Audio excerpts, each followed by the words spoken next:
Estimados alumnos, buenos días, buenas tardes, buenas noches, según corresponda. Seguimos con la programación académica de la materia.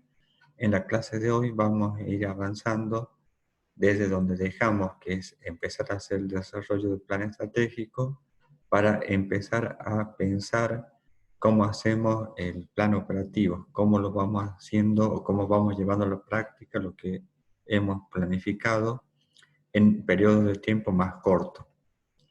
Para ir recordando, recurrimos a nuestra pirámide organizacional, donde dividimos los tres niveles: nivel estratégico, programático, nivel operativo, y donde en el nivel estratégico habíamos señalado que tenemos el plan, que responde a una visión de largo plazo, un horizonte de planificación a largo plazo, que es el objetivo de nuestra asignatura.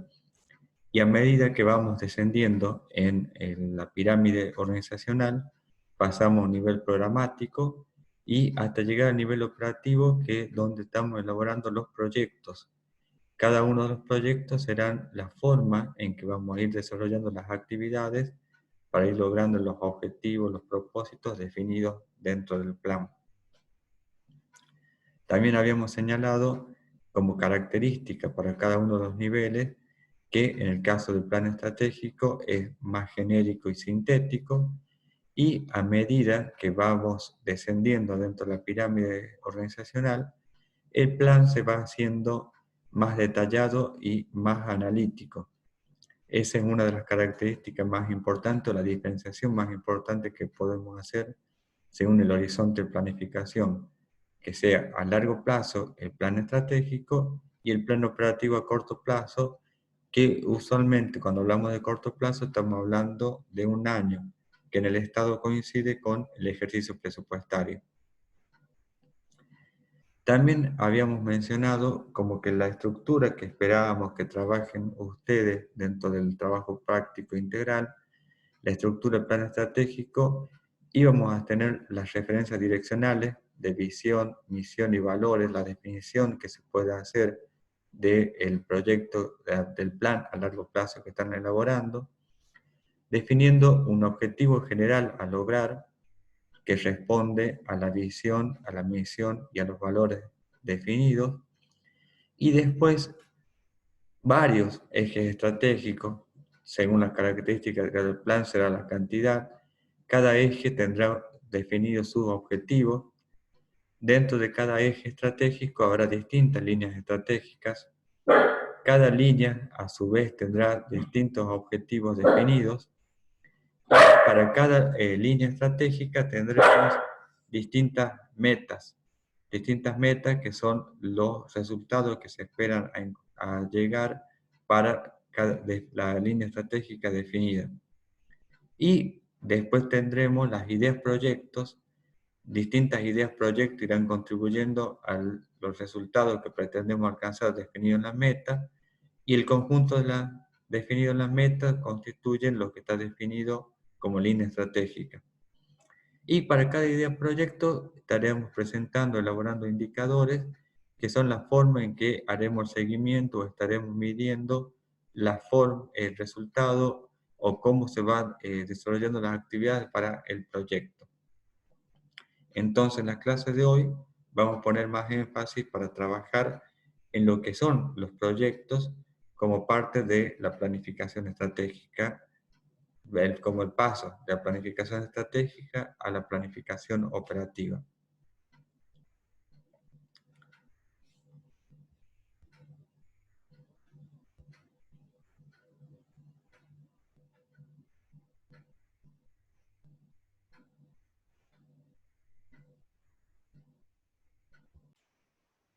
Bueno, realizada esta introducción, vamos a hablar de los proyectos. ¿Qué es un proyecto? ¿Cómo definimos un proyecto?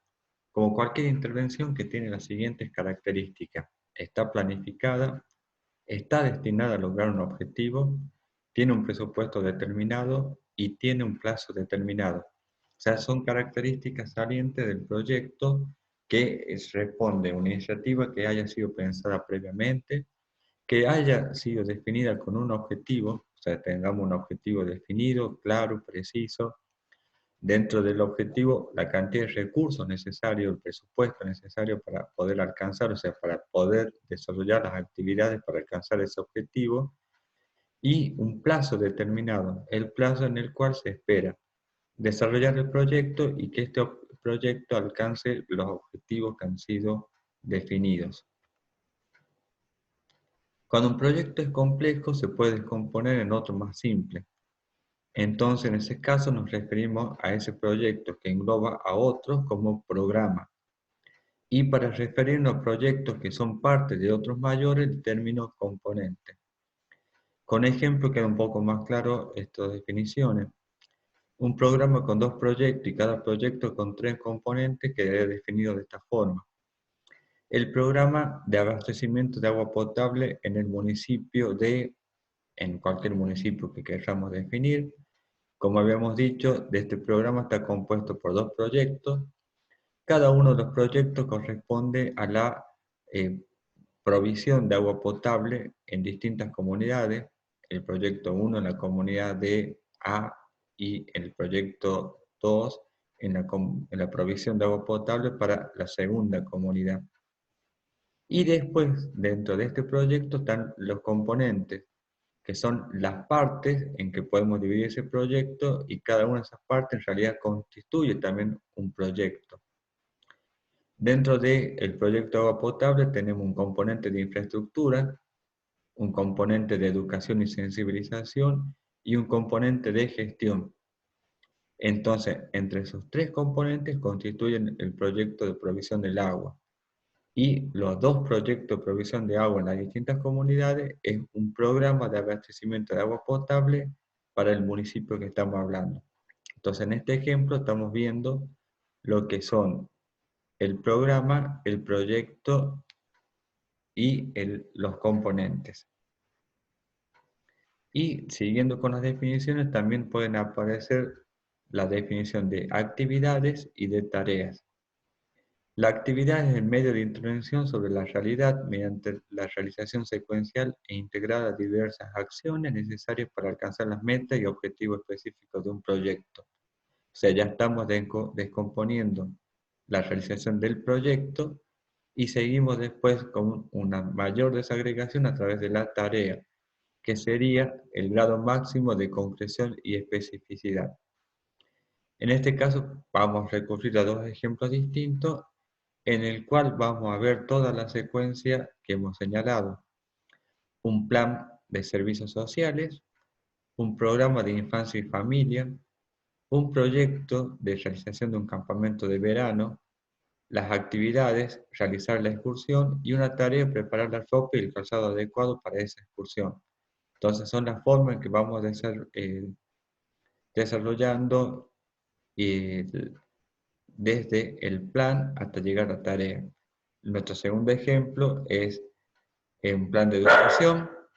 Tenemos un programa de construcción de edificios escolares, un proyecto de construir un edificio escolar, las actividades definidas como levantar una pared y la tarea, la colocación de los ladrillos. Son las tareas que forman parte para levantar la pared que habíamos definido.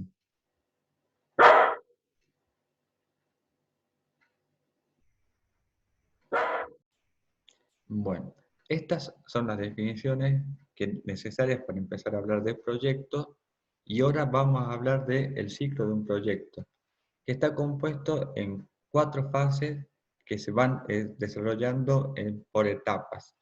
Nuestra primera fase, la identificación; la segunda, la formulación; la tercera, de ejecución y seguimiento; y la cuarta fase, de evaluación. ¿De qué se trata cada una de estas fases? La identificación es una primera aproximación al proyecto, incluye el análisis de la participación, de los problemas, los objetivos y las alternativas, la elaboración consensuada entre todas las partes afectadas de una lógica de intervención expresada globalmente en objetivos, resultados y actividades. O sea, es que estamos empezando a conocer la problemática que se pretende solucionar, y incluimos dentro de eso la distinta visión que pueden tener las otras personas, las otras instituciones que están involucradas en la solución de ese problema. Y a partir de la definición de los problemas también empezamos a hablar de los objetivos y de las alternativas de acciones necesarias para ir alcanzando esos objetivos definidos. Nuestra segunda etapa de formulación pasamos a tener una determinación de todos los aspectos detallados en el proyecto, que además de la información recogida en la identificación, o sea, vamos acumulando la información que hemos obtenido en la etapa anterior, y debemos ya empezar a incluir los indicadores de logro de objetivos y resultados, la fuente de verificación de esos indicadores, o sea, la forma en que obtenemos la información para poder utilizar esos indicadores, los factores externos al proyecto que le pueden afectar, los estudios de viabilidad económica, social, medioambiental, los cronogramas y los presupuestos. O sea, ya tenemos aquí definido en forma completa los problemas, los objetivos, las acciones y una serie de factores externos que tienen que ver con los estudios que se deben realizar para ir complementando la formulación del proyecto. Luego de haber terminado la formulación, llega el momento de la puesta en marcha, la ejecución. Es la realización del proyecto con el fin de alcanzar los resultados especificados en el documento de formulación y con ello alcanzar el objetivo esperado, el objetivo definido. Paralelamente a la ejecución se lleva a cabo el seguimiento, que es el estudio y la valoración del proyecto que compara el trabajo realizado frente al planificado. Y en caso de que haya diferencias importantes, aplicar medidas correctivas, bien en el procedimiento de ejecución o en la formulación del proyecto. Y para eso vamos a ir construyendo los distintos indicadores que nos van a ir permitiendo monitorear la forma en que se va ejecutando el proyecto y comparar esa ejecución con lo definido previamente en la etapa de formulación. Y nuestra última fase dentro del ciclo de un proyecto es la evaluación. ¿En qué consiste? En hacer una apreciación sobre un proyecto en curso o acabado. Se trata de determinar la pertinencia del objetivo y su grado de realización, la eficiencia en cuanto al desarrollo, la eficacia, el impacto, la viabilidad. Una evaluación debe propiciar información creíble y útil que permita mejorar de forma progresiva la gestión de los proyectos. O sea, una forma de ir retroalimentando el sistema de evaluación es a partir de las evaluaciones anteriores realizadas. Sería una especie de aprendizaje institucional que nos permita ir incorporando la experiencia de los proyectos anteriores, los resultados que se han ido encontrando y la forma en que se fueron formulando, y con eso ir mejorando el proceso de evaluación de los proyectos futuros. Por eso se evalúa en todas las fases del ciclo del proyecto los mismos elementos clave que permanecen constantes en el tiempo. Estas son las 4 fases que vamos teniendo en cuenta y también es importante, otra forma de ir viendo es en distintos grados de avance que tenemos. El nivel o grado de avance o de análisis de los proyectos. Son grados de avance en el diseño, corresponden a la fase de preinversión. La fase de preinversión es nuestra primera fase en el proyecto, la segunda fase es la inversión y la tercera fase es la operación. Se asignan financiamientos, pesos o la unión de monedas que se esté utilizando a medida que se obtiene el resultado en cada grado analítico. Los distintos grados de avance o de análisis del proyecto son idea preliminar o nivel de idea, nivel de perfil, nivel de prefactibilidad y factibilidad. Cada uno de estos niveles o grados de avance va avanzando respecto de la formulación anterior. El nivel de factibilidad ya es el nivel completo de estudio, de diseño, de proyecto completo que debe tener, y la idea preliminar es, en el otro extremo, cuando se empieza a formular el proyecto. Distintos organismos de crédito exigen para la presentación del proyecto para financiar alguna de estas etapas. Lo normal es que al menos deba presentarse el nivel de perfil, o sea que ya haya una serie de estudios y una parte del diseño del proyecto realizada. En este cuadro lo vemos sintéticamente los distintos capítulos temáticos que deben estar contenidos en la formulación del proyecto: identificación, formulación, evaluación o financiamiento, y el nivel de análisis del proyecto. A nivel de idea, la identificación tiene que estar algo realizada, la formulación al menos un esbozo, y evaluación y financiamiento muy poco. A nivel de perfil, ya la identificación ya tiene que estar bien hecha, la formulación algo realizada, igual que la evaluación, y el financiamiento un poco más de avance, pero más bien poco. Nivel de prefactibilidad, ya tenemos una identificación muy bien realizada, ya tiene que estar realizada en forma completa, y la formulación, evaluación y financiamiento solamente con bien alcanza. Y al nivel de factibilidad, ya al ser el proyecto desarrollado en forma completa, ya tienen que ser todos los capítulos temáticos muy bien desarrollados. ¿De qué se trata entonces los cuatro niveles o grados de avance? Nivel de idea: se hace una primera llegada al problema, a la necesidad, a la oportunidad, y se analiza su posible solución. En el nivel de perfil se realiza una preparación y evaluación de las posibles alternativas de solución. Según los problemas que se hayan planteado a nivel de idea, tendremos distintas alternativas de solución, apoyándonos principalmente en información secundaria. O sea que todavía seguimos recurriendo a información elaborada por otros organismos, por otros entes. En este momento, donde podemos descartar alguna alternativa y seleccionar las posibles soluciones, dando paso a la siguiente etapa. O sea, el nivel de perfil de todas las alternativas que tenemos definidas, ya podemos ir filtrando algunas para pasar que a nivel de factibilidad solamente seguimos trabajando con las ideas o con las alternativas de solución más sólidas. Al nivel de prefactibilidad, estamos realizando una evaluación completa y profunda de las alternativas identificadas en la etapa de perfil y de las posibles soluciones. Ya habíamos hecho a nivel de perfil nuestro primer filtro, a nivel de prefactibilidad hacemos el segundo con una evaluación mucho más completa y profunda. Aquí ya podemos descartar las ideas no factibles y seleccionar la alternativa que sea técnica y económicamente mejor, y poder pasar a la etapa de factibilidad o diseño. Y a nivel de factibilidad, aquí se perfecciona y precisa la mejor alternativa identificada en la etapa de prefactibilidad sobre la base de información primaria recolectada, y con esto pasar a la fase de inversión del proyecto. O sea, después de la fase de factibilidad ya viene la puesta en marcha del proyecto, y después seguía la etapa o sea, después de la etapa de inversión viene la de operación.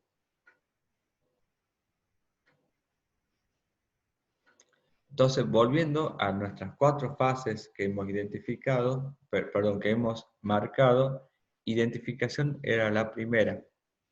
¿Qué hacemos en esta etapa?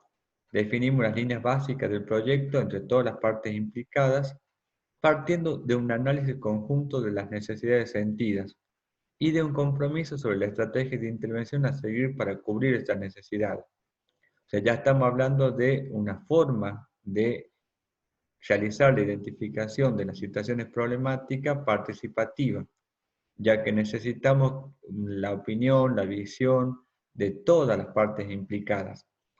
Y vean, particularmente estamos hablando de un análisis conjunto de las necesidades sentidas. Se debe abordar ante todo necesidades sentidas prioritarias, ya que de otra manera es difícil garantizar la contribución de los afectados una vez finalizada la intervención externa, ya que estos aplicarán sus escasos recursos para cubrir sus necesidades sentidas prioritarias y no otras. O sea, hay que respetar cuáles son las necesidades sentidas prioritarias definidas por la población con la cual estamos por trabajar con el proyecto. El razonamiento que se hace es que si se realizara una intervención en sentido distinto del sentimiento mayoritario de la gente no va a ponerse la camiseta, no va a comprar el proyecto que estamos realizando, y sus recursos lo van a seguir aplicando en lo que ellos consideran como prioritario. O sea, lo que hay que lograr es una alineación del proyecto que estamos formulando con las necesidades sentidas prioritarias por parte de la comunidad o de la gente que es relacionada con ese proyecto.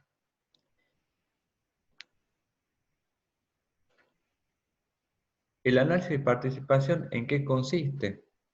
La situación debe analizarse conforme a los intereses y actividades de todas las partes involucradas. Habíamos dicho ya en la filmina anterior que estamos hablando de una formulación participativa. A menudo nos encontramos con visiones diferentes de la misma realidad. El análisis de participación debe identificar todas las partes que pueden estar interesadas o afectadas de una u otra forma, posibles beneficiarios, posibles perjudicados, instituciones públicas y privadas con responsables de experiencia, especialistas. Si hay muchas partes, se puede agrupar para facilitar el análisis. Esto sería algo parecido a lo que habíamos hablado en la clase anterior como análisis de actores, en el cual tenemos identificados todos los actores relevantes que están relacionados con la situación problemática que estamos trabajando y vamos identificando qué es lo que piensan cada uno respecto a la situación problemática y quiénes de todos ellos van a estar beneficiados, van a estar perjudicados, pueden colaborar o pueden obstruir con el desarrollo del proyecto. Después necesitamos estudiar algunos grupos con más profundidad. Posiblemente no todas las partes tengan la misma implicación en el posible proyecto. Por eso es necesario seleccionar lo que consideramos más importante y analizarlo en detalle según los factores que se estimen convenientes. Problemas, intereses, potencial, etc. O sea, la vamos relacionando con la idea de nuestro proyecto que queremos gestionar. Y finalmente, establecer prioridades.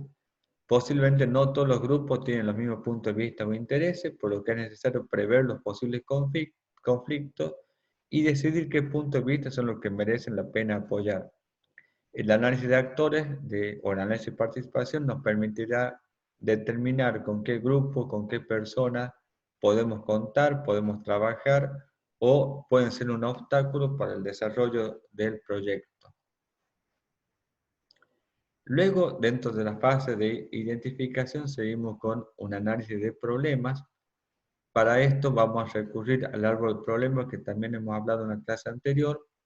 Vamos a insistir un poco con los conceptos porque es una herramienta que es bastante útil para la planificación y había algunos problemas con la forma que lo vienen utilizando. En este análisis se estudian los problemas de un colectivo, o sea, de un grupo de individuos, de personas, de instituciones, y se ordenan según una relación de causa-efecto para elaborar un árbol de problemas, que es un esquema de la realidad negativa actual que se quiere cambiar con el proyecto. ¿Cómo lo hacemos? La forma en que lo podemos hacer es una forma participativa a través del uso de tarjetas en donde vamos identificando cada uno de los problemas, un problema o un estado negativo. Tengan en cuenta, o insistimos con esto, de que tiene que estar bien definido y no definirlo como la ausencia de una solución. Vamos a ver algunos ejemplos más respecto de cómo es la buena definición de un problema y cuál sería definido como una ausencia de solución y que sería una mala definición. Cada problema lo escribimos en una tarjeta y solo un problema por tarjeta. Al ser una forma participativa, lo que podemos hacer es, al ir anotando en cada proyecto en una tarjeta, se lo va ubicando en una pizarra, en una pared, y ahí entre la participación de todos los actores se va identificando cuál es el problema central, el problema focal, cuáles son los problemas que lo vamos a definir como causa y cuáles son los que definimos como efecto. Las tarjetas de los problemas que son causas lo ubicamos en la parte de abajo y lo que son consecuencias encima. O sea, estamos hablando de las raíces o la copa del árbol, en la figura gráfica que podemos utilizar. Y se van agrupando todos los problemas hasta que nos podemos quedar con uno que sea más importante, el que denominamos el problema focal o problema central que está definido en el medio del árbol.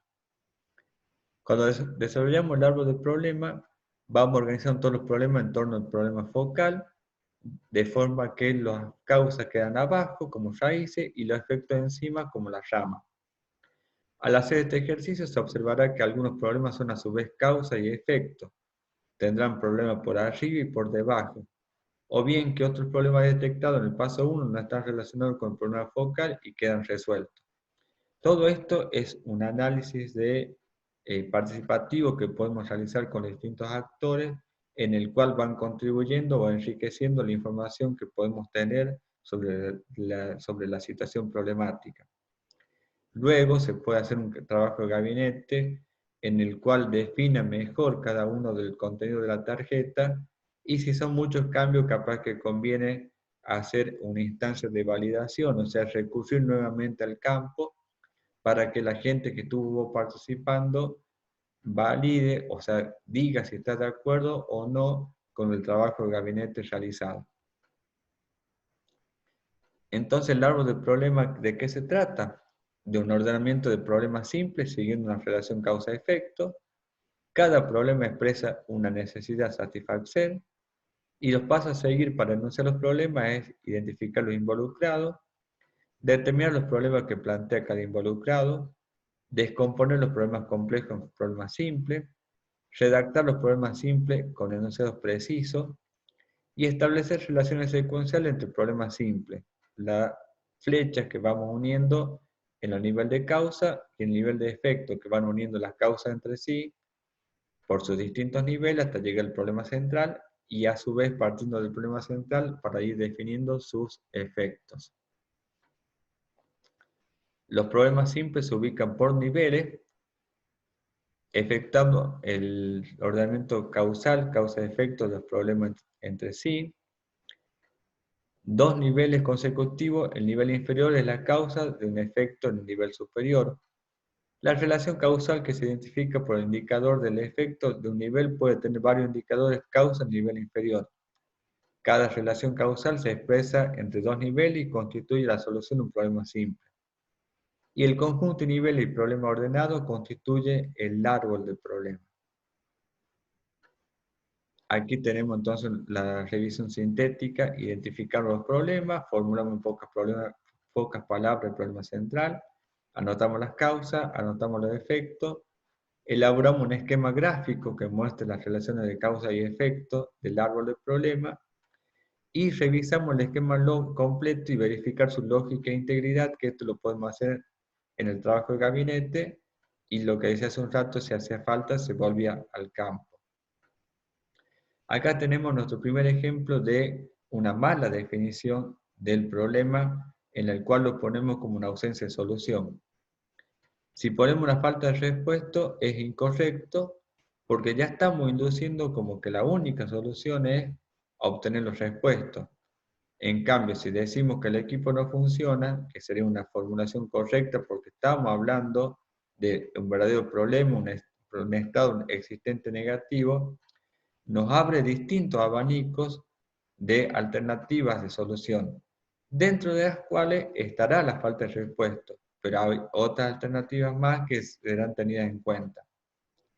Como datos importantes a tener en cuenta también que la importancia de un problema no está determinada por su ubicación en el árbol de problemas, todos los problemas serán importantes, se debe identificar problemas existentes, no los posibles, los ficticios o futuros.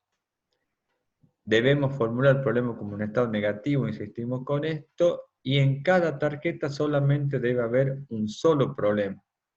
Si hay un problema compuesto, se lo desagrega en dos tarjetas. Otros ejemplos que podemos tener de problemas mal definidos, no existe un generador local de energía eléctrica, sería una forma incorrecta de definición, y la forma correcta es una limitada provisión de energía eléctrica durante el día. Verán que entonces la alternativa de solución en el primer caso es solamente comprar un generador y en el segundo se abren otras alternativas, por ejemplo, unir a otro tipo de red como el sistema interconectado. O sea, empiezan a aparecer alternativas que si no mal definimos el problema, no los tendríamos en cuenta.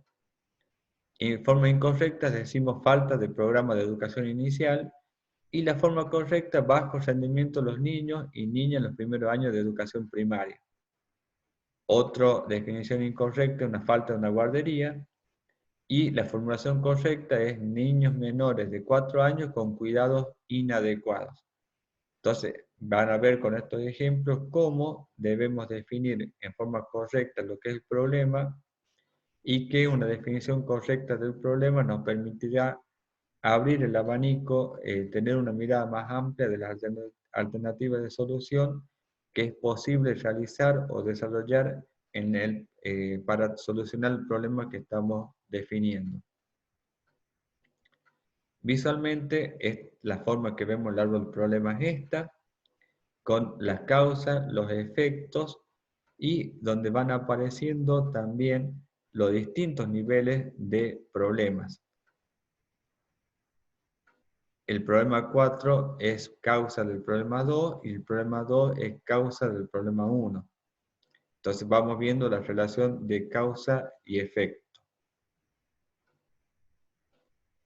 Seguimos con nuestra etapa de identificación y pasamos a otro trabajo que hay que realizar en esta etapa, que es el análisis de objetivos. Lo que hacemos aquí es transformar el árbol del problema en un árbol de objetivos, y lo hacemos a través del dibujo de una realidad positiva futura que se quiere conseguir con el proyecto, y que es importante no confundir los objetivos estados positivos que deben ser duraderos con las acciones necesarias para alcanzarlo. ¿Cómo hacemos para definir este árbol de objetivos? Transformamos de arriba hacia abajo todos los elementos del árbol del problema en objetivos. Los problemas ahora se formulan como condiciones positivas. Si es necesario, se redacta de nuevo el objetivo para que expresen mejor la relación causa-efecto. Si se considera que un problema no se puede resolver o se decide no actuar sobre él, no se lleva al árbol del problema. O sea, aquí podemos tener cambios respecto de lo que hemos planteado en el árbol del problema. Se revisan las relaciones medios y fines, lo que antes hablábamos de causa y efecto, ahora hablamos de medios y fines, ya que al transformar los problemas en objetivos no se transforman automáticamente las relaciones causa-efecto en relaciones medio-fin. O sea, hay que hacer un trabajo de gabinete, un trabajo técnico de ir revisando las relaciones lógicas para ver que lo que se había planteado como una relación causa-efecto se mantenga en la relación medio-fin. Revisamos el árbol de abajo a arriba, y si es necesario se reformulan los enunciados. Se eliminan objetivos que parecen inalcanzables o innecesarios y se agregan nuevos objetivos si es preciso. O sea, ya habiendo realizado el árbol de objetivos, podemos hacer un trabajo respecto de mejorar la forma en que están redactados los medios y los fines. Entonces, el árbol que antes era árbol de problemas se transforma en árbol de objetivos, y aparece el objetivo central, el que aparece como 3, los medios, los que están definidos como objetivos del 4 al 8, y los fines, los que están definidos como objetivos 1 y 2.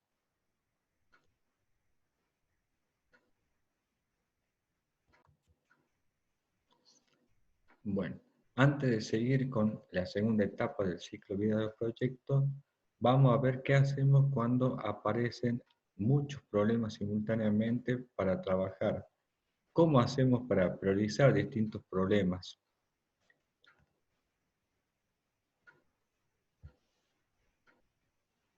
Muchas veces entonces nos ocurre que debemos tomar una decisión en el trabajo, en la vida cotidiana, y debemos establecer prioridades.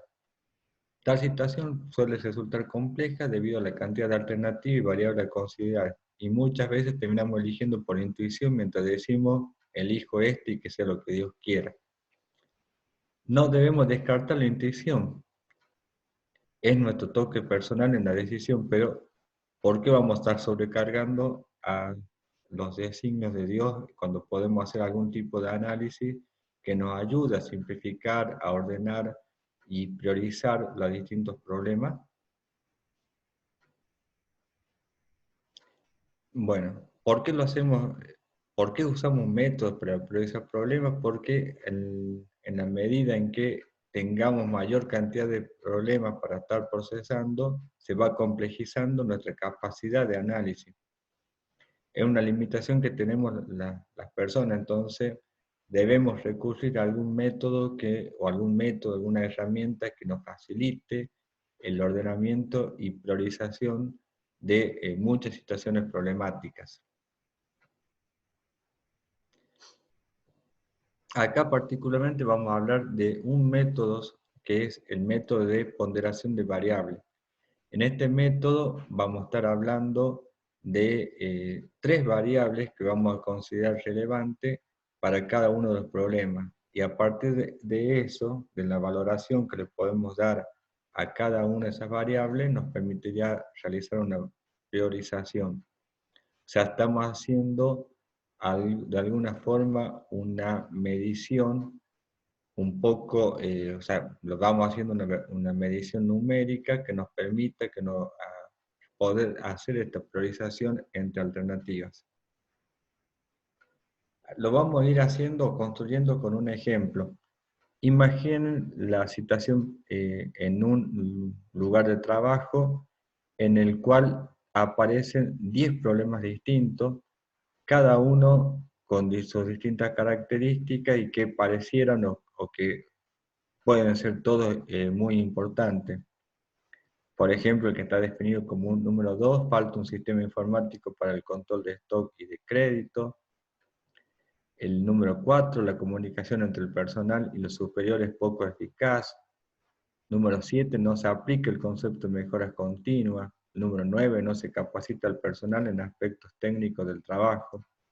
Entonces, lo que decíamos hace un rato, que al tener una cantidad importante de problemas, se hace difícil el procesamiento por parte de las personas para priorizarlo, y más cuando tienen que intervenir distintas personas. Entonces, por eso recurrimos a 3 variables que le damos un valor y a partir de la valoración de esas 3 variables obtenemos la priorización que podemos realizar.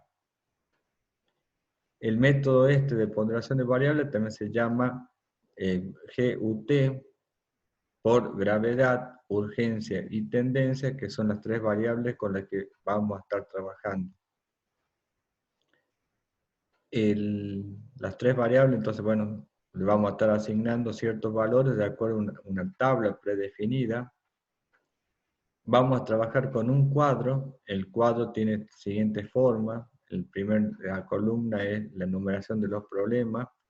Después la columna de problemas donde describimos o enunciamos los problemas, los 10 problemas en el caso del ejemplo este que venimos trabajando. Y después aparecen las 3 columnas que son gravedad, urgencia y tendencia. Y la última columna que es la multiplicación entre los valores que encontramos o que definimos para cada uno de los problemas de gravedad, urgencia y tendencia. Esta es la forma que estamos elaborando este cuadro. En gravedad vamos a poner cuál es el nivel de gravedad del problema. En urgencia, el tiempo que se puede convivir con la situación. Y tendencia, qué pasará con la situación si no hacemos nada.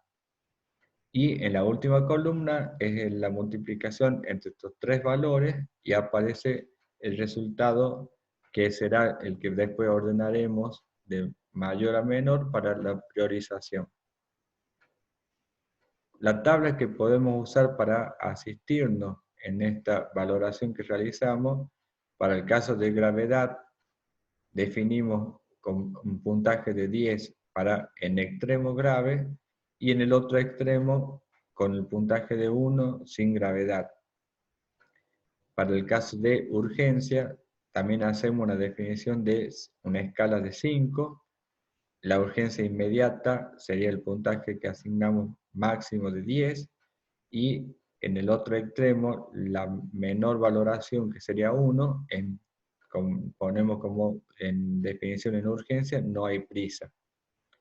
Y en tendencia, el máximo valor a asignar de 10 será con la definición que se dice del problema que saldrá de control, y el valor 1, que no variará, que sería cuando se espera que con el transcurso del tiempo la situación problemática no cambie. Entonces el trabajo que estaremos realizando es ir revisando cada una de las situaciones problemáticas y le daremos la valoración para cada una de estas variables, de gravedad, urgencia y tendencia. Aquí tenemos un ejemplo numérico en el cual, para el problema número 2, de falta de un sistema informático para el control de stock y crédito, lo consideramos muy grave. En el nivel de gravedad le ponemos un 8, lo consideramos en el nivel de urgencia solamente como urgente, número 6, y la tendencia, si es que no hacemos nada, es que saldrá de control rápidamente y le ponemos el puntaje máximo de 10. Y luego hacemos el producto entre los tres valores que hemos ubicado para gravedad, urgencia y tendencia y nos da un valor de 480. Este valor individualmente no nos dice nada, pero el ordenamiento que podemos hacer aplicando este método para todos los problemas sí nos permitirá realizar la ponderación, perdón, el ordenamiento. Siguiendo con el ejemplo, aquí hipotéticamente definimos para el problema número 1, el personal no recibe directivas únicas y claras desde los titulares de la empresa como gravedad 8, urgencia 8 y tendencia 6. Y nos da un valor de 384. Y así vamos definiendo para cada uno de los problemas la valoración que le damos en la escala de gravedad, de urgencia y de tendencia, y el producto entre los tres nos permitirá hacer un ordenamiento de mayor importancia a menor. Aquí después teníamos una alternativa para hacer una actividad en clase, pero bueno, lo salteamos a esto, que sería un ejercicio para reflexionar acerca del lugar de trabajo de cada lugar de trabajo o el lugar con el cual están trabajando como grupo del trabajo práctico integral, y en el cual pueden ir definiendo algunos problemas, ir colocándolo en la planilla y aplicar el método. O sea, ir aplicando la valoración de las tres variables de gravedad, urgencia y tendencia, y con eso hacer el ordenamiento o la priorización que se puede hacer de los problemas. Este es uno de los distintos métodos que puede haber de priorización de problemas, pero es un método bastante sencillo de realizar y que permite, por lo menos, a partir de una medición cuantitativa, hacer el ordenamiento de la valoración que damos o la importancia que le damos a los problemas. Terminando esto, volvemos nuevamente a las fases o las etapas del ciclo de vida del proyecto y pasamos a la segunda etapa de formulación. En la formulación ya estamos haciendo un diseño del proyecto, estamos definiendo el objetivo general, que estamos describiendo anticipadamente el objetivo a largo plazo al que contribuirá el proyecto, o sea, lo que se espera que se logre a través de la realización del proyecto. El objetivo específico describe los efectos esperados del proyecto para los beneficiarios, debe ser único y suele coincidir con el título del proyecto. Los resultados, como los objetivos que la dirección del proyecto debe garantizar durante la vida del proyecto. Las actividades se expresan como intervenciones concretas. Los medios, los recursos materiales y no materiales necesarios para llevar a cabo las actividades. Y el costo, el dinero necesario para conseguir los medios. Esta es la forma en que vamos diseñando el proyecto con el cual estamos trabajando y es el contenido mínimo que esperamos encontrar dentro del proyecto. Aquí lo vemos con un ejemplo de un proyecto de plantaciones de plátanos de riego. El objetivo general, lo que decíamos que lo que se esperaba alcanzar con la ejecución del proyecto es los pequeños agricultores disponen de ingresos. Y el objetivo específico, 40 plantaciones de plátano de riego produciendo. Los resultados, dividimos en 3 resultados esperados distintos. Nuestro resultado número 1 es 40 sistemas de riego instalados. Nuestro resultado número 2, 40 parcelas con cultivo de plátanos en regadío. Y nuestro resultado número 3, establecidos canales de comercialización. Luego vemos las actividades que acá están separadas con dos números. El primer número de actividades se corresponde con el resultado.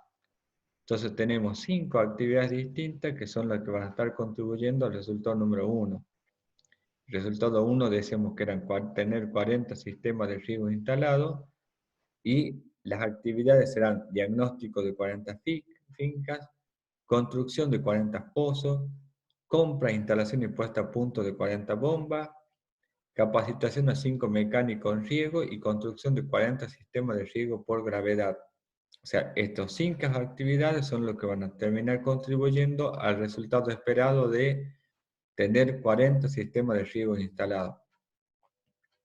Nuestro segundo resultado esperado son 40 parcelas con cultivo de plátano en regadío, en el cual tenemos 4 actividades distintas que van a contribuir a ese resultado. Capacitación sobre cultivo de plátano, riego y comercialización, compra de insumos de siembra, plantación y visita técnica. Estas 4 actividades son las que van a permitir que logremos el resultado de tener 40 parcelas con cultivo de plátano en regadío. Y por último, tenemos el tercer resultado, que son establecidos canales de comercialización, en el cual tendremos 2 actividades: creación de una comisión comercializadora y negociación con intermediarios y mayoristas.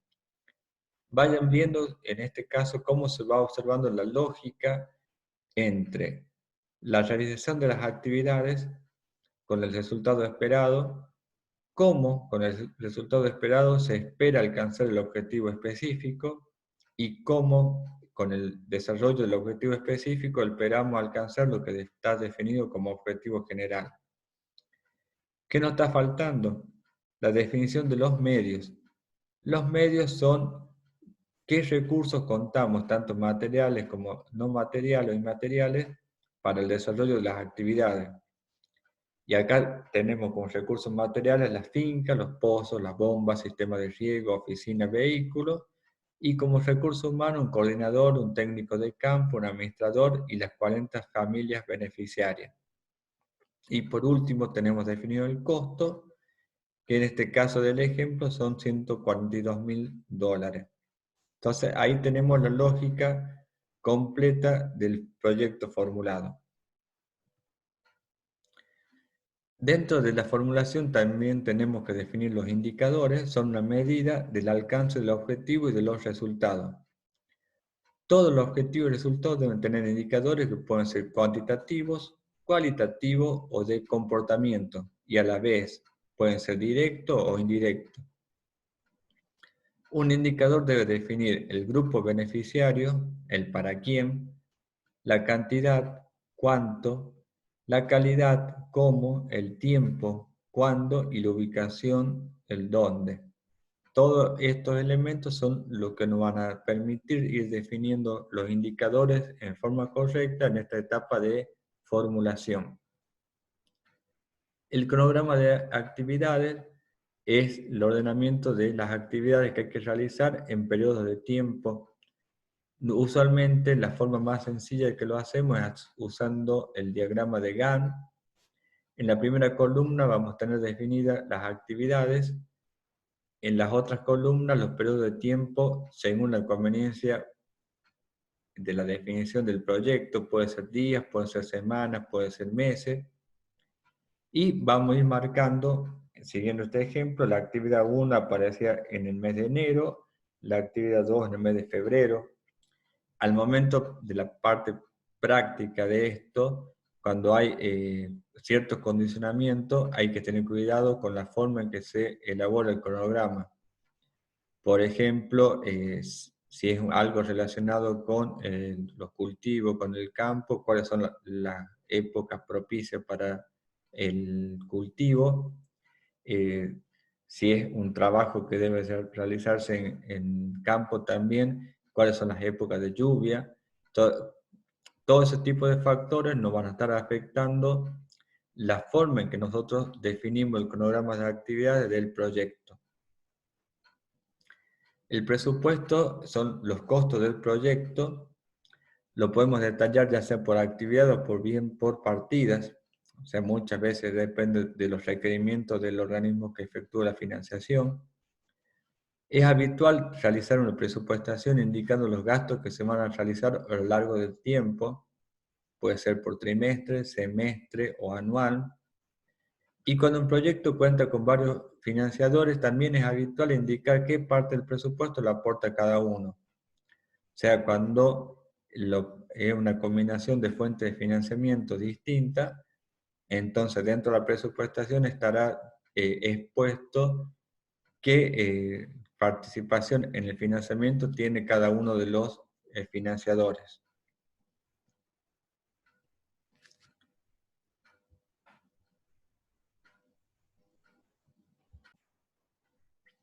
Bueno, siguiendo con el proceso de elaboración de los proyectos, vamos a hablar ahora de la matriz de marco lógico, que es una herramienta bastante potente que nos ayuda a fortalecer la forma en que diseñamos, ejecutamos y evaluamos los proyectos. O sea, el marco lógico va a estar interviniendo o está relacionado con la etapa de diseño, de ejecución y de evaluación de los proyectos. Este enfoque o esta matriz de marco lógico nace a partir de una elaboración realizada por una agencia de cooperación norteamericana, es adaptada o adoptada posteriormente por una agencia de cooperación alemana, GTZ, y después se fue generalizando su uso entre distintos organismos internacionales de crédito o de ayuda. También fue adoptada por distintas oficinas gubernamentales como una forma de fortalecer el, el trabajo que se realiza al momento de formular y ejecutar los proyectos. ¿Por qué se desarrolló este enfoque del marco lógico? Porque los proyectos carecían de la precisión requerida, incorporando múltiples objetivos que no estaban directamente relacionados con los objetivos de los proyectos. De la misma forma, también había actividades que no respondían a los objetivos que estaban definidos. Entonces este tipo de problemas se ponen en evidencia con la construcción de esta matriz y permite, a partir de una revisión rápida, mejorar la formulación del proyecto.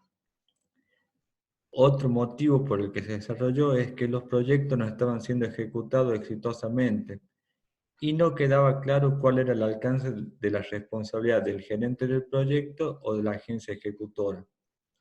Cuando vamos viendo la forma en que se construye la matriz de marco lógico, van a ver cómo visualmente se ve qué parte responde a la responsabilidad gerencial, o sea, del ejecutante del proyecto, y cuál parte no.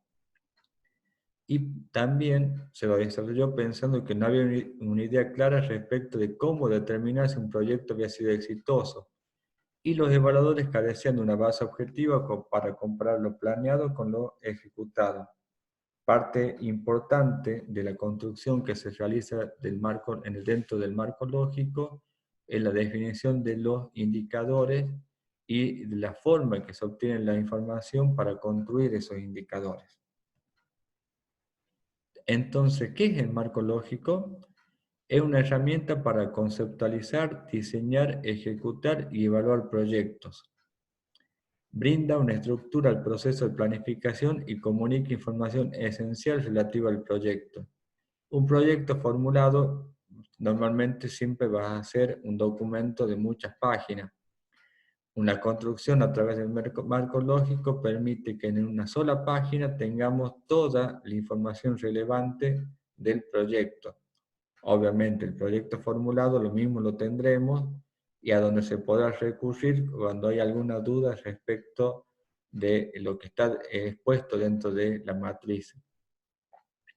Se utiliza durante toda la vida del proyecto. Es una herramienta útil si es flexible. Se recomienda ponerle nombre y guardar las distintas versiones. Está hablando de un sistema informático en el cual podemos ir guardando las distintas versiones de la matriz que se fueron elaborando y se fue revisando. Y se puede modificar y mejorar durante la preparación y la ejecución del proyecto. O sea, lo que se busca es que esta matriz no sea algo rígido, sino flexible y que se vaya adaptando a los problemas o a los cambios que se puedan ver en la formulación y ejecución del proyecto. ¿Qué ventaja aporta el marco lógico?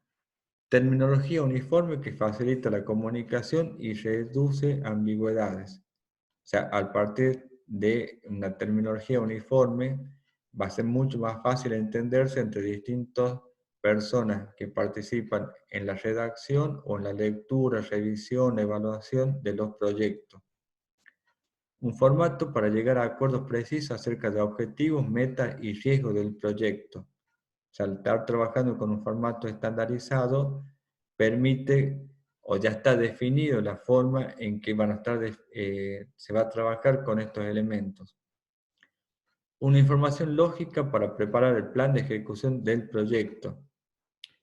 Información necesaria para la ejecución, monitoreo y evaluación del proyecto.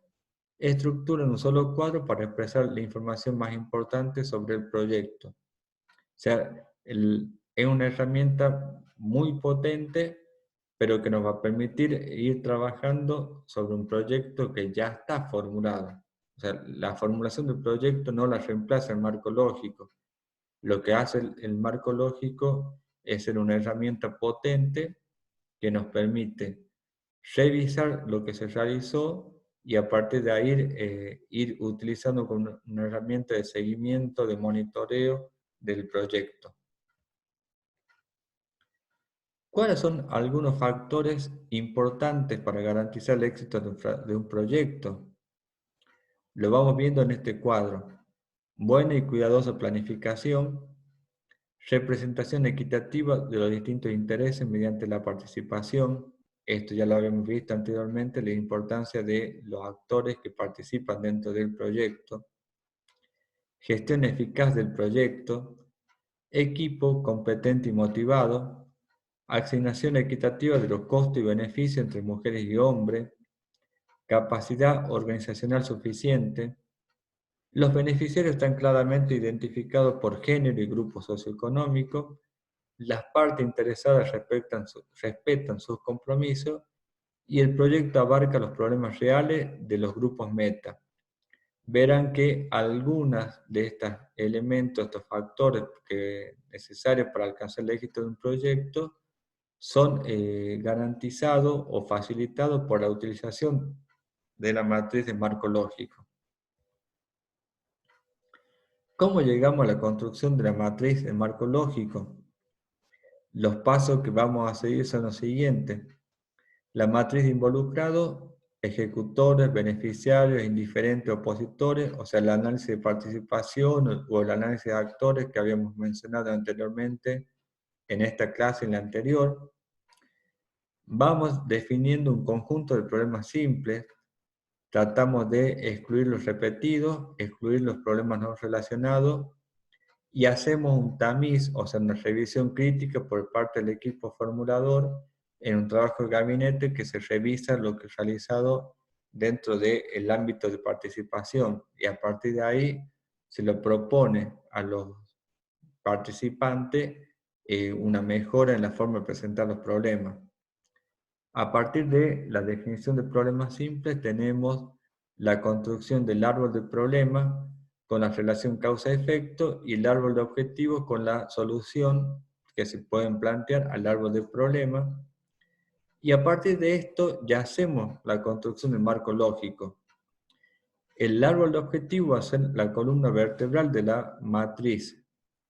A partir de eso hacemos la construcción de toda la matriz marco lógico y posteriormente hacemos un nuevo taller de validación, en este caso para validar el contenido de la matriz marco lógico, para escuchar la opinión de los distintos involucrados respecto de cómo quedó expresado el proyecto en esta matriz.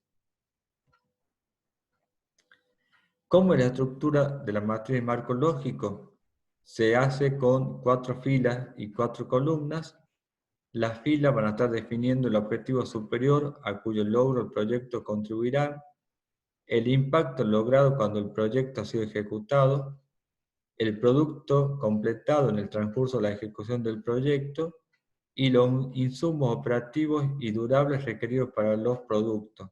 Entonces ahí tenemos el objetivo general, el objetivo específico, los resultados y las actividades.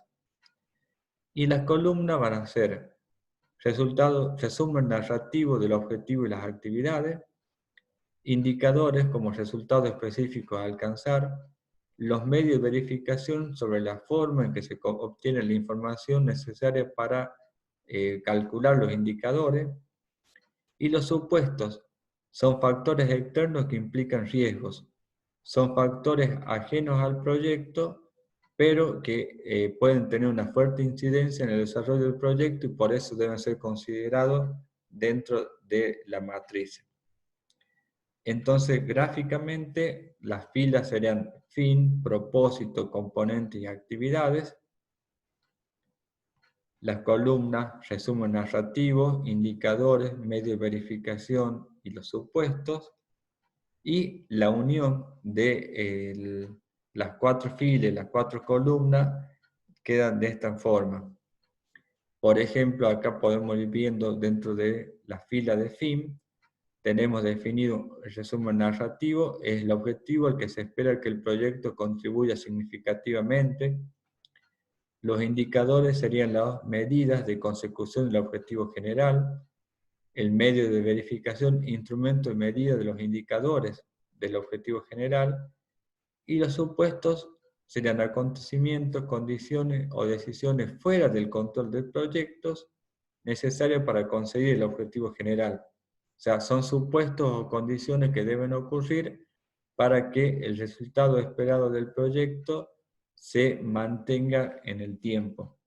Y así podemos ir leyendo las distintas filas de propósito, componentes y actividades en la forma en que lo vamos a estar exponiendo las columnas de resumen narrativo, indicadores, la forma en que qué indicadores vamos a utilizar, los medios de verificación, de qué forma vamos a obtener la información para el cálculo de los indicadores, y los supuestos como las condiciones externas que pueden afectar el desarrollo del proyecto.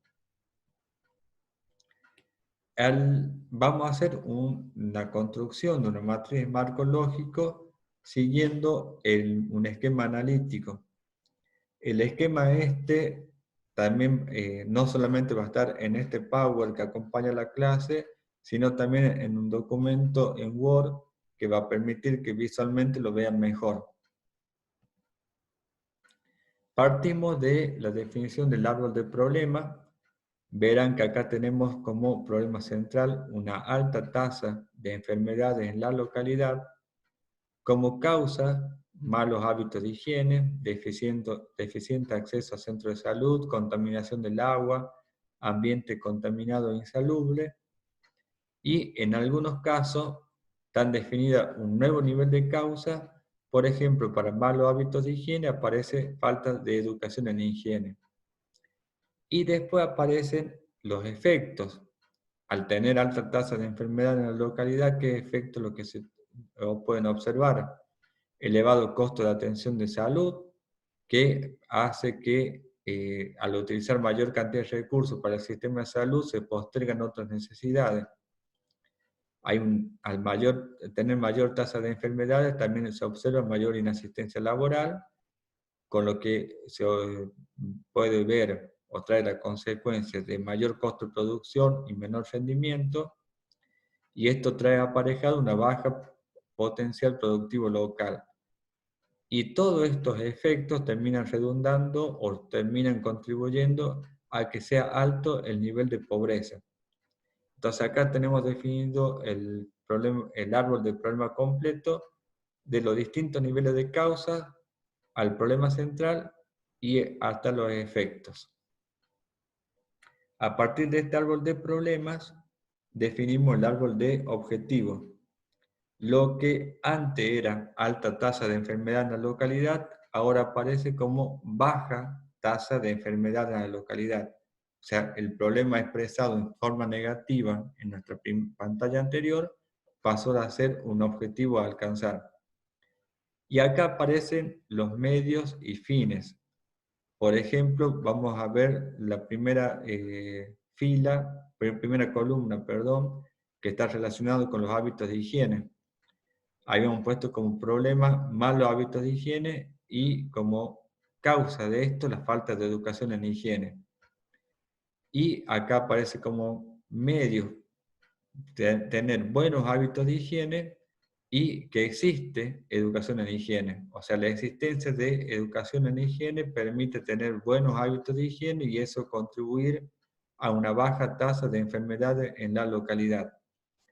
Y así podemos ir revisando todo el árbol de objetivos en el cual tendremos los distintos, lo que habían sido definidos como causas y efectos dentro del árbol del problema. Acá los tenemos definidos como medios y fines y el objetivo central o focal a trabajar dentro de esta localidad. Cuando el siguiente paso es trabajar a partir del árbol de objetivos, agregamos un nuevo nivel de análisis, que son la definición de acciones. Son las acciones necesarias para ir alcanzando lo que habíamos definido como medio. Por ejemplo, para que exista educación en higiene, ¿de qué forma lo logramos? ¿Qué acciones debemos desarrollar? Un curso de capacitación en higiene personal y manejo de alimentos. O sea, de esta forma, lo que nosotros vamos definiendo a partir de los medios que aparecen en el árbol de objetivos son las acciones que debemos desarrollar para que vayan contribuyendo al logro de esos objetivos. Por ejemplo, seguimos con otro nivel que dice vías a centros vecinos en buenas condiciones. ¿Cómo lo logramos? Con mejoramiento del camino a Bancay y el mejoramiento del camino a Andahuaylas. O sea, el mejoramiento del camino nos permite tener una buena vía de acceso, de comunicación de los vecinos con otras localidades y a partir de eso un adecuado acceso a centros de salud que pueden estar en otras localidades cercanas. Y el otro medio que era hay atención a la localidad, ¿cómo lo garantizamos? A través de la acción que sería la construcción de un centro de salud. O sea, en toda definición de acciones lo que estamos haciendo es agregando las acciones necesarias que nos permite ir alcanzando los medios que están definidos dentro del árbol de objetivos. O sea, esto es un nivel de trabajo técnico, un trabajo de gabinete, en el cual vamos transformando el árbol de problemas primero en árbol de objetivos. El árbol de objetivos lo enriquecemos con las acciones que son las que nos van a permitir alcanzar lo que está definido como medios. Con ese árbol enriquecido de objetivos, donde ya tenemos definido las acciones que se deben trabajar, ya podemos empezar la preparación de la matriz de marco lógico. Vamos a empezar con la columna del resumen narrativo. El resumen narrativo, dentro de fin, teníamos definida la finalidad del proyecto. Dentro de propósito, qué impacto se espera lograr con el proyecto. Dentro de componentes, qué bienes o servicios deberán ser producidos. Y dentro de actividades, cómo se va a hacer para producir dichos bienes o servicios. Esos son los que tenemos que ir describiendo en la columna que aparece como resumen narrativo.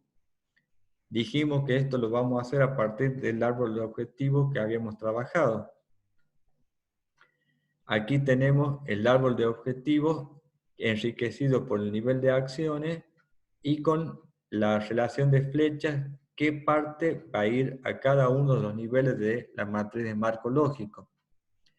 Por ejemplo, el menor nivel de pobreza va a ser el fin, la finalidad, el objetivo general del proyecto que estamos trabajando. La baja tasa de enfermedad en la localidad es el propósito, o sea, el objetivo específico que se espera que logre el proyecto. Los componentes son los distintos componentes, por ejemplo, que aparecen de existe educación en higiene, hay atención en la localidad, o sea, son los componentes, la forma en que se espera que trabaje el proyecto que estamos trabajando. Y las actividades son el desagregado de cada una de las partes de en la que se puede dividir el proyecto, que son las que vamos a poner en práctica, en movimiento, para ir logrando que se logren los resultados esperados en los componentes y que contribuyan al propósito como objetivo específico y al fin como objetivo general. En este caso, como actividades aparecerán los cursos de capacitación, la construcción de un centro de salud, mejoramiento de caminos, construcción de una planta de tratamiento. O sea, todos estos cuadraditos que están resaltados, el borde resaltado, son las actividades a desarrollar dentro del proyecto. Entonces, el resumen narrativo que teníamos realizado visualmente lo pasamos en la parte en texto. Entonces, lo que aparecía como menor nivel de pobreza, como finalidad, ahora lo vamos a poner como contribuir a reducir la pobreza de los habitantes de Pueblo Esperanza. Lo que está definido como propósito, baja tasa de enfermedad en la localidad, va a ser la morbilidad en el Pueblo Esperanza reducida, o sea, la menor cantidad de enfermedades. Y después como componentes habíamos marcado algunos que eran como modo de ejemplo, de existe educación en higiene, hay atención en la localidad. Entonces eso lo hacemos: centro de salud construido, equipamiento instalado y población capacitada en higiene. Y para cada uno de esos componentes van a ir apareciendo las actividades. Por ejemplo, para que el centro de salud esté construido, hace falta la preparación del terreno, la construcción de obra gruesa, la terminación del centro. Esto está puesto a modo de ejemplo. Podríamos agregar después lo que están relacionados con el equipamiento interno del centro de salud, después la contratación del personal. O sea, son distintas actividades necesarias para que el centro de salud esté funcionando. Después tenemos como el segundo componente el equipamiento instalado. Ahí aparecerán como actividades la adquisición de equipamiento, la instalación de los equipos. Habrá equipos que hacen falta algún tipo de requerimiento especial. Y después sobre población capacitada en higiene, las actividades serán preparación de materiales, selección de participantes, realización de cursos. O sea, se considera que la forma idónea para trabajar en esta capacitación es a través de cursos, y los cursos serán realizados a algún grupo en particular que pueda ser de interés para ir capacitando, y que a partir de la capacitación de ese grupo de personas se pueda generalizar en sus entornos familiares y ir generalizando esta capacitación en el cuidado y la higiene personal.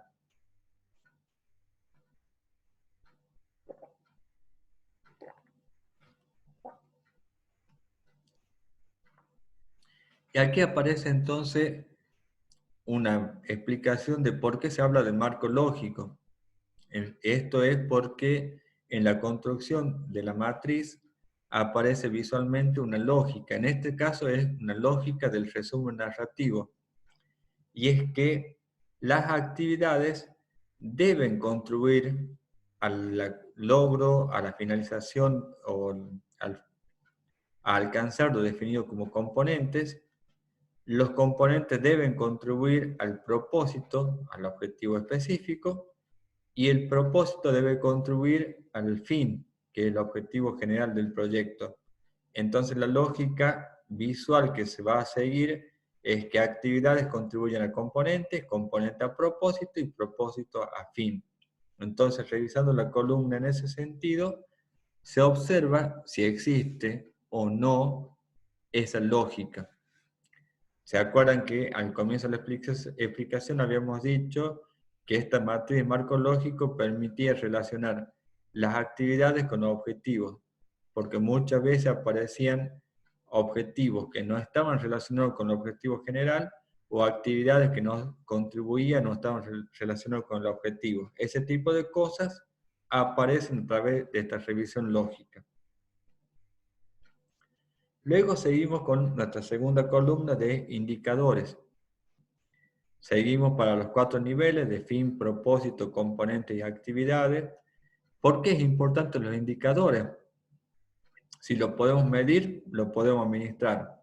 O sea, si lo podemos medir, podemos hacer el seguimiento, podemos hacer una mejora en los procesos, podemos hacer un análisis crítico del trabajo y tratar de mejorarlo. O sea, lo estamos midiendo y lo podemos mejorar a la gestión. Define metas específicas a alcanzar. Se lo construye con 4 dimensiones: calidad, cantidad, cronogramas y costo. Y no se utiliza el mismo tipo de indicadores en los distintos niveles de objetivos. Habrá indicadores para cada uno de los niveles. Es importante tenerlo en cuenta esto, porque también es un error que por ahí se comete de repetir indicadores cuando son indicadores que son apropiados para cada nivel de análisis de la matriz de marco lógico. Y aquí seguimos con nuestro ejemplo del pueblo Esperanza. Habíamos definido como fin contribuir a reducir la pobreza de los habitantes del pueblo Esperanza. ¿Y cómo hacemos o qué indicador sería el adecuado para medir esto? El ejemplo que podemos plantear es variación del porcentaje de población del pueblo Esperanza en situación de pobreza respecto a la variación porcentual de la población en situación de pobreza a nivel regional. O sea, veríamos que este proyecto ha sido exitoso en la medida en que el comportamiento de la medición de pobreza dentro del pueblo Esperanza sea mejor que en los otros pueblos cercanos o los otros pueblos que están ubicados en la misma región. Después habíamos puesto en el segundo nivel de propósito morbilidad en pueblo Esperanza reducida, o sea, una menor tasa de enfermedad. ¿Cómo lo podemos medir o qué indicadores podemos tenerlo en cuenta? Variación en el número promedio de días de ausentismo escolar en Pueblo Esperanza, variación en el número promedio de días de ausentismo laboral en Pueblo Esperanza y variación en el índice de satisfacción de la comunidad con los servicios de salud disponibles. Esos son entonces algunos indicadores que podemos utilizar. Y así seguimos el ejemplo para los otros niveles de análisis de la matriz de marco lógico, hablando de componentes y actividades. Luego seguimos con la columna de medios de verificación, también para los 4 niveles de fin, propósito, componentes y actividades. Los medios de verificación deben ser prácticos y económicos, deben proveer la base para supervisar y evaluar el proyecto. ¿Cómo se obtiene la evidencia?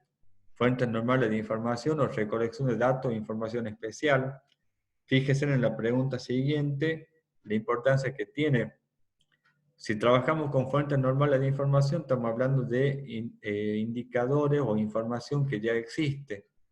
En cambio, si tenemos que hacer una nueva relevamiento de información, las preguntas que aparecen es ¿quién financiará y quién ejecutará esas actividades?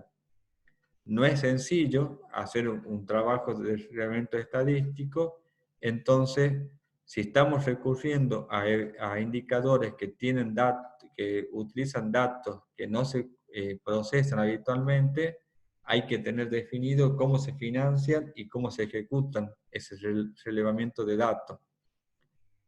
Y otro concepto importante es saber qué cantidad razonable de información se requiere.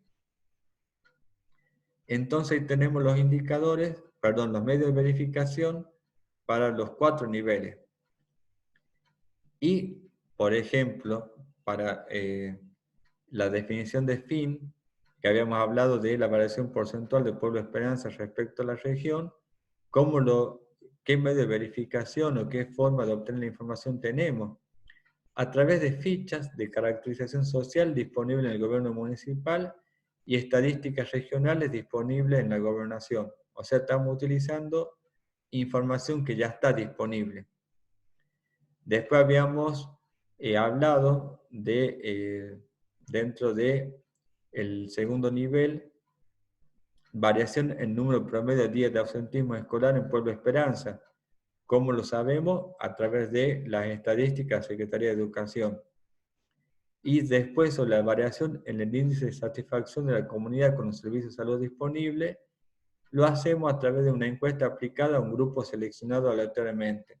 Entonces acá ya tenemos un ejemplo de un indicador que se hace con información que actualmente no está disponible y que debemos tener previsto cómo se va a financiar y cómo se va a ejecutar ese relevamiento de información. Y acá tenemos la segunda lógica, en este caso la lógica horizontal del proyecto, en el cual la lectura que vamos a hacer es que los medios de verificación contribuyen a la construcción del indicador y el indicador es un valor representativo de si alcanzamos ya sea la finalidad, el propósito, los componentes, las actividades. Entonces vamos a estar haciendo la lectura en cada fila de derecha a izquierda. ¿Qué medios de verificación necesitamos para la construcción del indicador? Y el indicador que sea representativo del éxito o no de lo definido como finalidad, propósito, componente o actividades del proyecto. Entonces esta sería la segunda lógica que se puede utilizar dentro de la matriz. Para supuestos, vamos a estar hablando de la última columna de la matriz marco lógico, que está relacionado con el manejo de riesgos. El riesgo se expresa como un supuesto que tiene que ser cumplido para avanzar al nivel siguiente en la jerarquía de objetivos. Los supuestos representan un juicio de probabilidad del éxito del proyecto. Los riesgos se identifican en cada fila, insumo, producto, impacto. El razonamiento implica que si llevamos a cabo la actividad o insumo indicado y cierto supuesto se cumple, entonces obtendremos los productos indicados. Lo mismo se infiere para las restantes etapas. O sea, acá utilizamos simultáneamente las actividades que estamos realizando con el supuesto. Y eso nos permitirá ver si alcanzamos o no el nivel superior de análisis de la matriz. Los riesgos se definen como que están más allá del control directo de la gerencia del proyecto, o sea, son riesgos porque están ajenos a la gestión del proyecto, sin embargo, tienen un rol importante tanto en la planificación como en la ejecución del proyecto, por eso son tenidos en cuenta y lo utilizamos dentro de la matriz. Cada proyecto va a comprender distintos riesgos, sean ambientales, financieros, institucionales, sociales, políticos, climatológicos u otros factores que hacen que el proyecto eventualmente fracase. Se deben identificar los riesgos en cada etapa, fin, propósito, componente y actividades. El riesgo se expresa como un supuesto que tiene que ser cumplido para avanzar al siguiente nivel en la jerarquía de objetivos, y requiere analizar la importancia y la probabilidad de ocurrencia de esos riesgos. Acá tenemos entonces nuestra matriz, como la vamos construyendo, y los supuestos para cada una de las filas. Para la fila de fin serán factores externos para la sustentabilidad, para el propósito, factores externos necesarios para largo plazo, componentes, factores externos para el logro del propósito, y actividades, factores externos para producir los componentes.